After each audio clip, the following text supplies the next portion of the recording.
Manon Fiorot was a broken nose away from being the new champion and shaking up this division. And who knows if Zhang Wei Li even would have decided she wants to move up and have this super fight for the championship. So like everything, we just entered a new timeline with Shevchenko retaining the belt, right? Enter Jasmine Jasudavicius, who, in a weird twist of fate, man, loses a fight to Tracy Cortez. So you've lost to, really, Natalia Silva, who everyone is really saying that's the number one contender. That's the person who should be fighting next. Whaley shouldn't have even got this shot. They should have just gave it to Silva and see what happens. So you lost to her. You lose to Tracy Cortez, who's been incredibly inactive over the last X amount of years. Rattle off 5 in a row. And next thing you know here, rankings don't matter. Jasudavicius, you're in a de facto number one contender fight right here. So we'll talk about number one contenders a little bit later.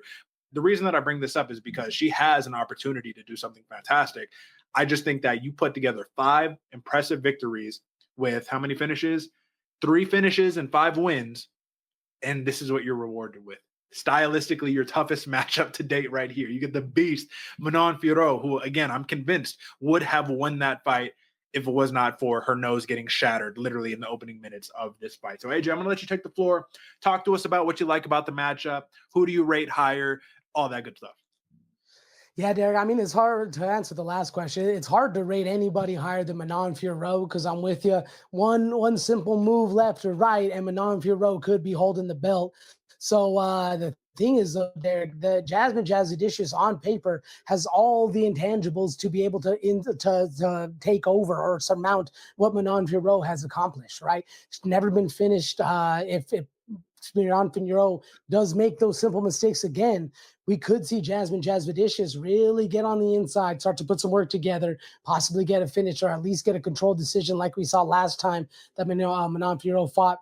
I like this one a lot. You were talking earlier about this shaking up the trajectory of the divisions and how things are really going. This is one of those fights that is a prove it time to get things going for Jasmine Jasudavicius. If she does not step up to this one, she is relegated to where we've seen a lot of other really good fighters in other divisions just sitting there in the 3rd to the 5th spot, hoping something's going to come along, hoping somebody doesn't show up for a fight or misses weight or whatever the case is, and you get your chance. Now this is her chance to actually hold that opportunity in her hands and move forward with it. This is a really good fight for her and a winnable fight for the Jasudavicius corner, no matter how beast Manon Fiorot is.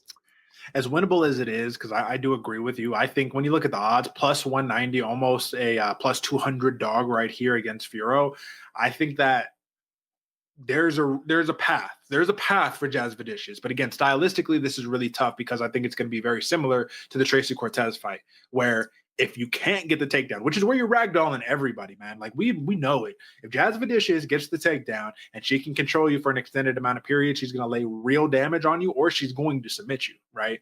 Or just ride it out for the fight. But like you're losing that fight pretty much. But can you get the takedown? Tracy Cortez, wrestler, good takedown defense. Fiorot, big. That's really it, man.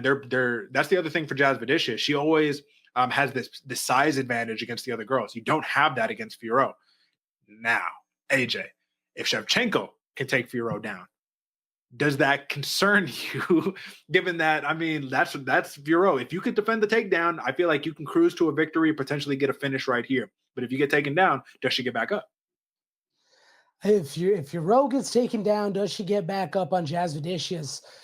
I don't know, Derek. I'm inclined to say she's not, because normally I was going to say the same thing on the other side, right? Fiorot's the one who's used to having that size advantage. She's the one who's used to be able to control range. Guess what? Jasudavicius has a 3-inch reach advantage on her, and when Jasudavicius does get her hands on people, that is when she's ragdolling them. So I do think a lot goes into that, and I don't expect Fiorot to be able to get up if Jasudavicius does get her hands on her.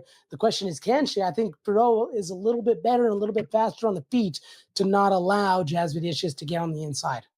I agree, but we have to look at it, brother. Plus 900 for a Jasmine Jasudavicius submission victory right here. You have to look at it, right? Like you got to at least entertain it, because I think that it's going to be difficult to win a decision against Fiorot unless you somehow, some way, you literally just ragdoll her for 3 straight rounds, which I don't particularly see. I think that karate blitz style of Fiorot is going to be really advantageous until it's not, because Shevchenko, what was the thing with the kicks, right? If you take away the kicks, Fiorot all of a sudden kind of becomes really hindered.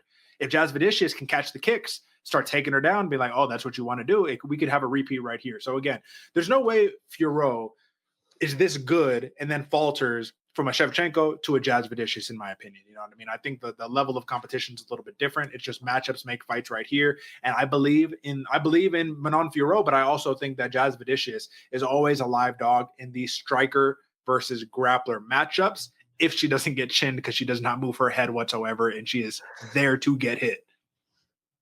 Yeah, and she's there to catch kicks. And the bad part about catching kicks with a steel head is it is a very, very big target with no defenses up at all. So I do like it. I like Jasmine, or I like Manon Fiorot in this fight a lot. I think she has everything stacked towards her. But if you are a Jasudavicius is better. That plus 900 submission, that is the way to get going, because Jasudavicius is very, very good at finding random takedowns, like we were saying before, catching kicks, getting a trip, going that route, and very, very, very slick on the ground, where I don't think Fiorot is going to be able to deal with the aggressiveness that we have seen out of Jasudavicius. Plus 186 for Jasudavicius, minus 225 for Manon Fiorot. If we look at the totals right here, I mean, you're not going to get a lot of juice on here unless you're betting the under, meaning that you're probably betting for, well, I don't know, because I think Fiorot could definitely get a finish right here, but I'm not going to lay all that out. I don't see a lot of value in this matchup in particular, just from like these pure betting lines or even the totals necessarily.